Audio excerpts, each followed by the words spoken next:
Hello everyone, I'm Sebastião from Priberam.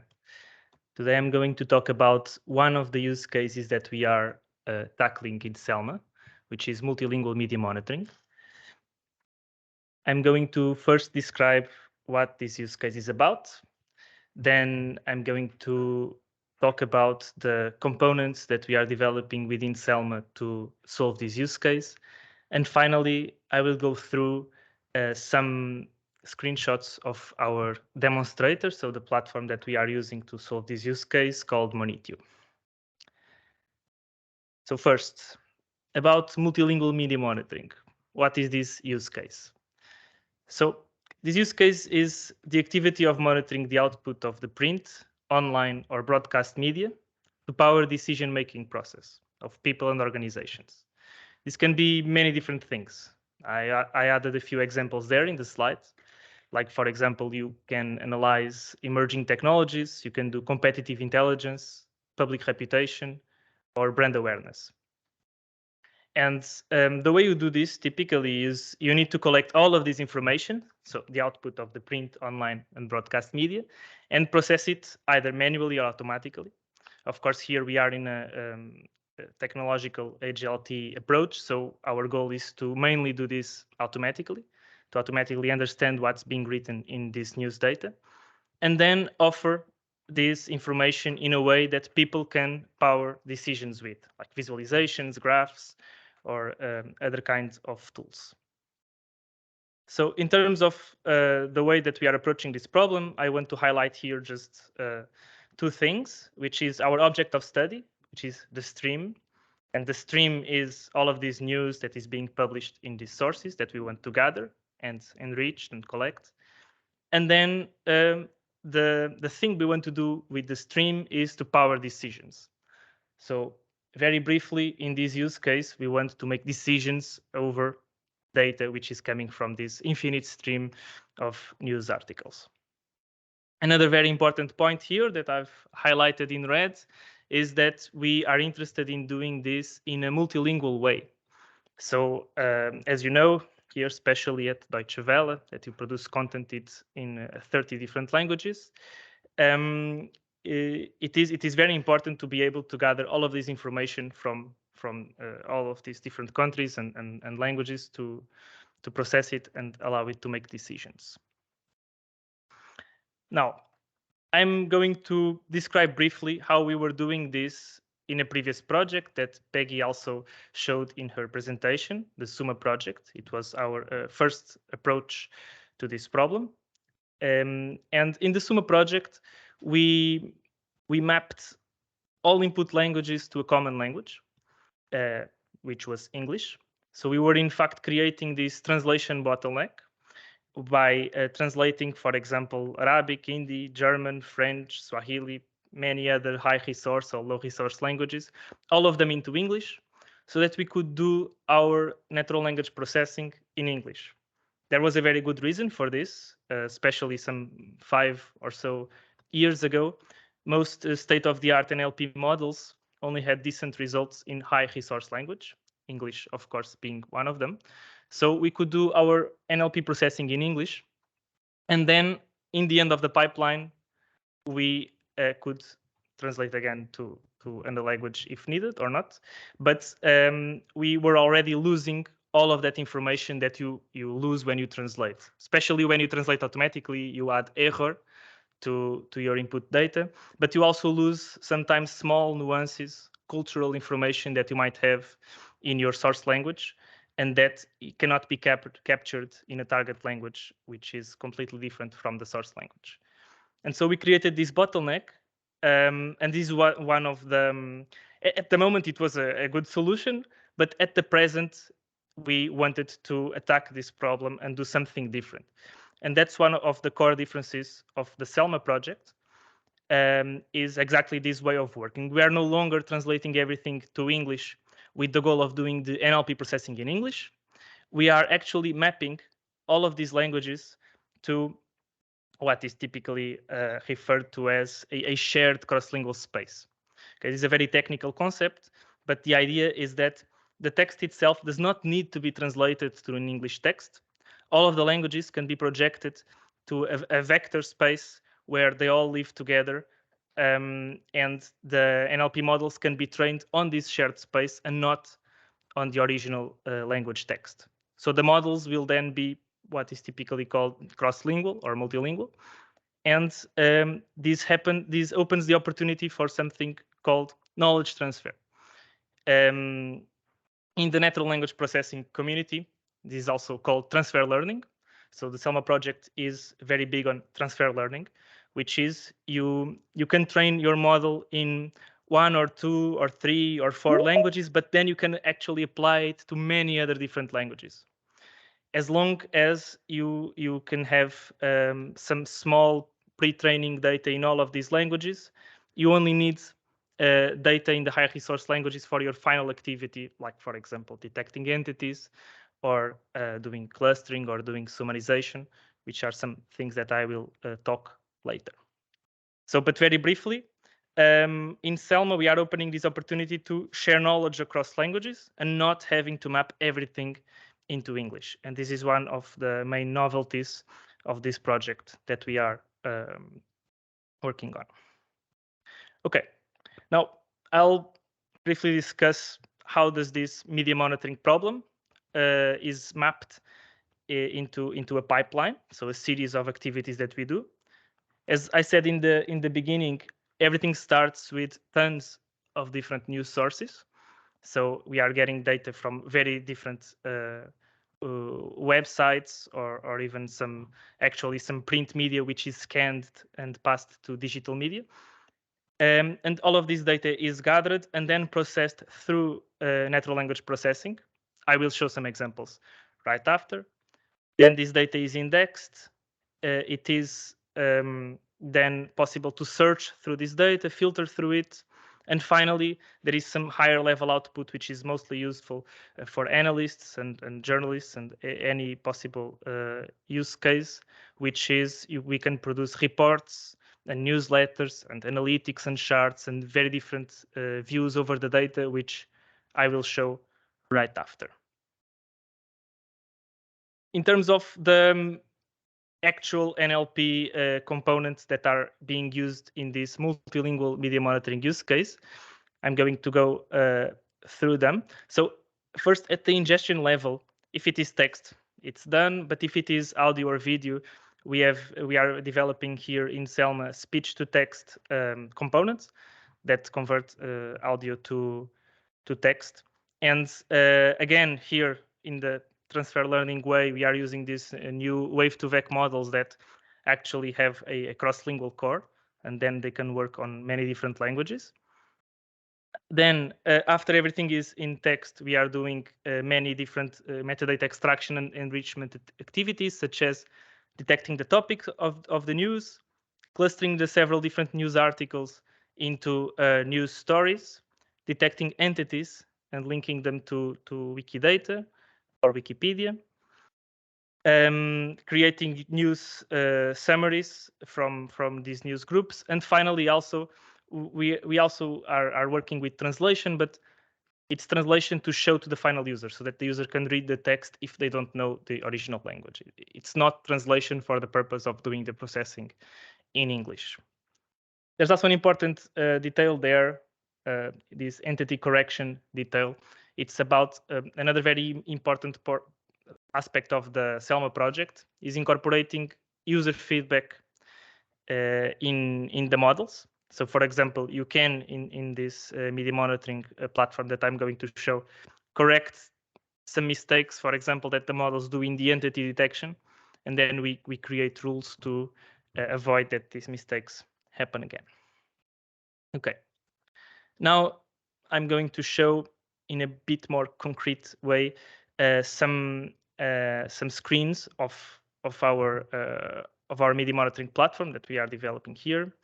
It's a platform called Monitio.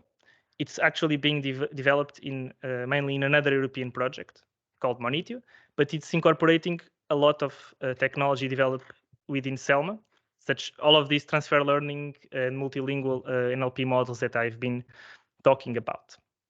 So briefly, what I'm showing here, I'm showing here a very general overview of the news using this rectangle square visualization. Each of these squares here is an important piece, story, or collection of news that was detected by our clustering system. So each of them is actually several hundreds of different news articles that were gathered across different languages. You can see there on the right, I have opened a collection of counts that are showing the different languages that are ingesting in the system.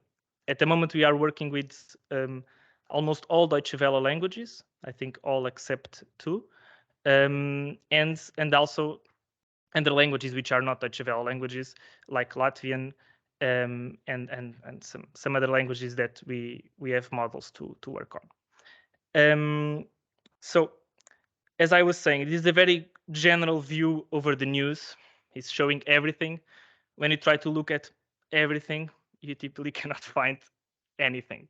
So what you typically find is, for example, this is a kind of an old example, but there's Donald Trump there. I think it was around the U.S. elections that I took this screen. It has Donald Trump. You will find stuff about football competitions, and so not very interesting. If you are not, if you want to find specific things, you cannot just look at the data without any filtering, and that's why we are doing this metadata extraction. You can see there on the right several names of topics. These topics were detected from the news articles using one of these cross-lingual models that is detecting this topic across any different language. And I have selected there the topic election. So I have a much more fine view over data. I'm just looking at election news, but it could have been any other topic, or you can even combine topics. You can choose things like human rights, social issues, government, health, culture, disasters. Well, it depends on what you are looking for. The advantage of these topics is that these are words that do not need to be written in the document. These are concepts. And you can always search, of course, like you do in Google or in any other search engine by typing specific words. But sometimes you don't want to search for the word human rights. You want to search for documents that are about human rights. And that's where this kind of topic detection becomes very useful. The clustering is what I talked right in the beginning, but one thing is to detect topics of the news. Another thing is to detect the stories, and the stories are always different. You don't have a human rights story. You have something that happened, some story that happened that violated human rights. For example, it's about human rights, but the story itself is typically something much more fine-grained that involves people and events and places and organizations. And so we also do this story level detection, aggregate the news in squares. There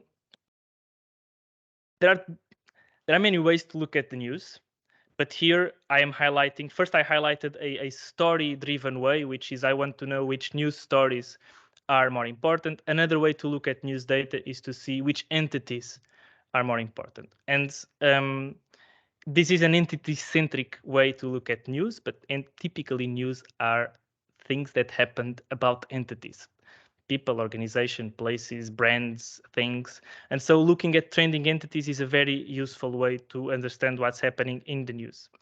You can see this is a trending chart, a graph that is showing across a week how these entities were referred in the news, how frequently they were referred, and most importantly, how frequently they were referred in this period in respect to any other period. So if, for example, if we just looked at frequency, very important people like very referred people like Joe Biden or President Putin or other politicians will always be in the top, and that's not necessarily what we want.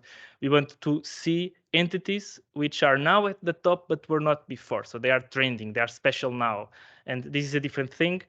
And sometimes it's more useful than just looking at the most popular referred entities. I was talking about entities, and of course, to have them in these very high level general views, these trending views, we need to detect them at the article level. And so at the article level, this is actually where you can see the algorithm really working, we are tagging inside the text, we are tagging each of these entities and linking them to a knowledge base.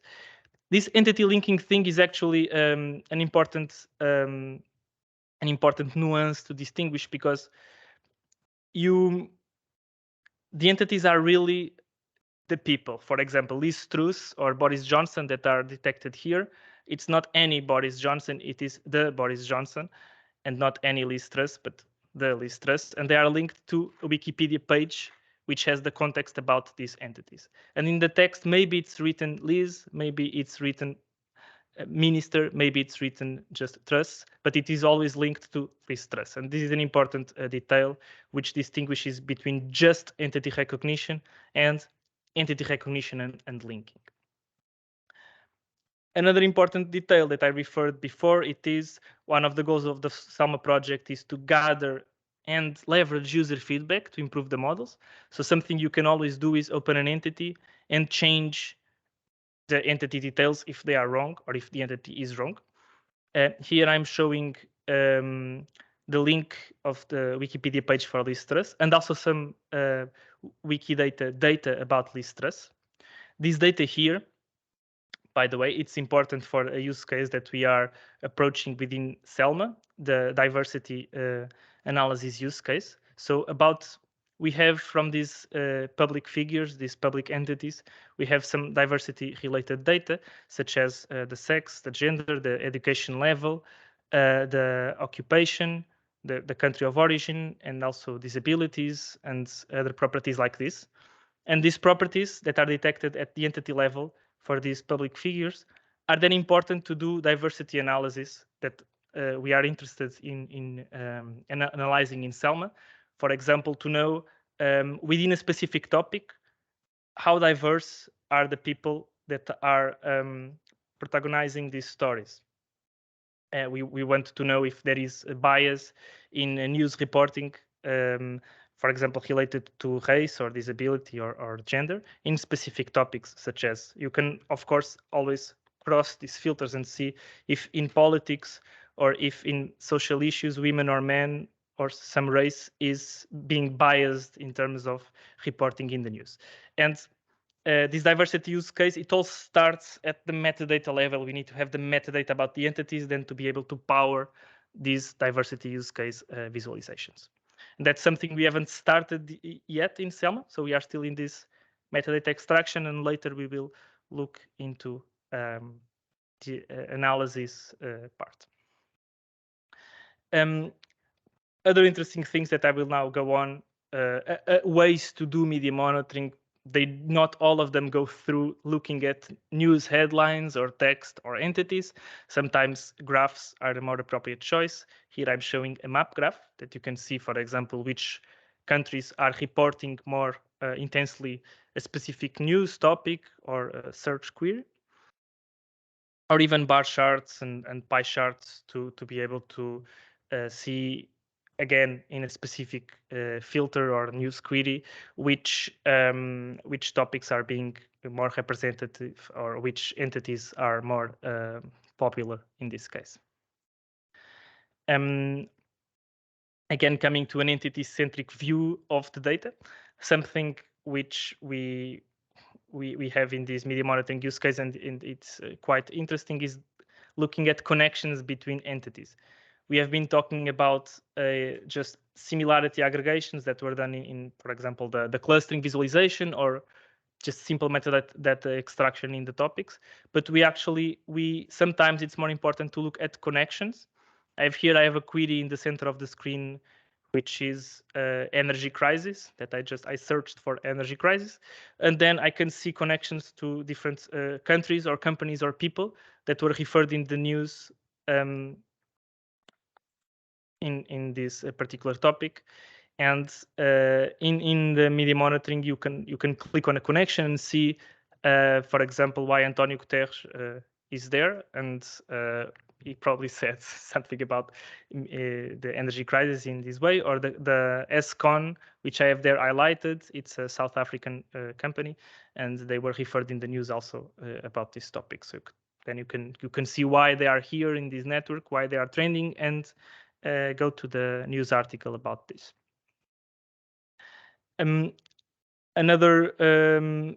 I've been talking about active ways to do media monitoring. By active, I mean you go into a software, a place, and you actually search for things. But sometimes you don't want to go through this active effort. And so a way to be a user of media monitoring is also to be a passive user, in the sense that you configure once in the system, either you or some colleague of your research team or journalistic team, or if you are working on a press agency, well, your team can configure an automatic report. In this case, I was doing this report about also the energy crisis that is showing me the top documents that are about this topic. And I configure this report with a few documents and also some charts, for example, showing that is centered around the date where this topic was being referred more in the news, more frequently in the news. And I configure this report, and then I start receiving it every day or every week, either me or my colleagues. And so I don't need necessarily to be actively doing media monitoring. I can just receive automatically these reports and alerts when something important about specific topics appears in the news. In this case, I'm showing here a screenshot of an email with the output of this specific report. So I briefly talked about the media monitoring use case. I showed some screens of the Monitio platform. In the afternoon, we will be there in our booth with the live platform if anyone wants to try it out. And finally, I discussed this use case about being a passive user of media monitoring, which is also very important. And I think I've covered this subject. I'm happy to take questions as well.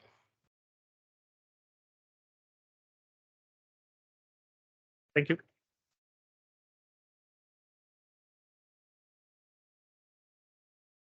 Thank you. Yeah. Thank you. That's moment, but yes, here we go. Thank you very much for showing it. So we open up for questions, and maybe one question right from me. So can you estimate how much content, how much news articles are ingested into the system daily? So you have a number for us. I think it's, so there are two numbers. Two numbers. Yes. There is, so at the moment, I think we are collecting, it's like 200,000. It's about 200,000. Yes. This is the first number. Then there is another number. And by the way, this first number is directly related to the sources that we have been able to gather so far and that we think are interesting. Okay. The second number is our scalability goal, which is in the Selma project. So we want to scale to a much bigger number than this, which is about 10 million. This scalability goal is mostly a technical objective. I don't know if there are 10 million interesting articles for the use cases that we want to tackle with this platform, but it's certainly a goal that we are aiming at. But today, 200,000, more or less, give or take. 200,000, and not only from Europe, but you ingesting from all around the world. That's right. Yes, that's right. Oh, okay. Thank you very much. Maybe one more question.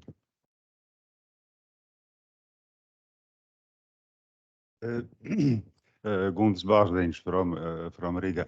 So just I wonder that you are collecting these news, but how they are being used. I wonder if artificial intelligence has something to help you to predict what will happen tomorrow.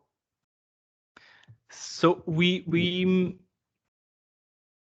the artificial intelligence itself that we are using, we don't have any prediction models at the moment. As you might recall, in the Suma project, this was at some time one of the goals, but it was not done. And at the moment, we are not pursuing this goal. What we are doing is we are getting the data, extracting metadata, producing visualizations so that human analysts can do their predictions. We are not doing the human work. We are doing the machine work, which is ingesting, extracting data, providing visualizations, and then human analysts can actually do the difficult decisions about this data. We are not doing decisions automatically or predictions automatically. Maybe a next project. Thank you. Also, interesting question, looking into the future. In the chat. Oh, yes. I see Sevi. Good morning. Morning. Maybe. Yes. Thank you. It was a very interesting presentation, and thanks for sharing your findings so far. Is what you're looking into a snapshot of that particular moment? Is there any scaling over time as well? Because that's the difficulty we are facing in terms of both the copyright, fair trading, using all of these sources on a kind of large scale was one issue that we're facing from an ethical point of view, and we're being hindered by it as a news organization because we're told it would be an unfair advantage. And secondly, if we keep these sources and look at them over time, then we're told from a copyright perspective, we can't do that either. Are these considerations that should come up across as well? So first, I'd like to comment that I'm not the best person to talk about copyright. But putting this aside, we do take this very seriously, and we are setting up agreements to be able to use these news sources in a legal way, of course. And another note, which is there are two different things here. One is using this product in a commercial setting. In this case, it really needs to be legal and compliant, and needs to take seriously all copyright.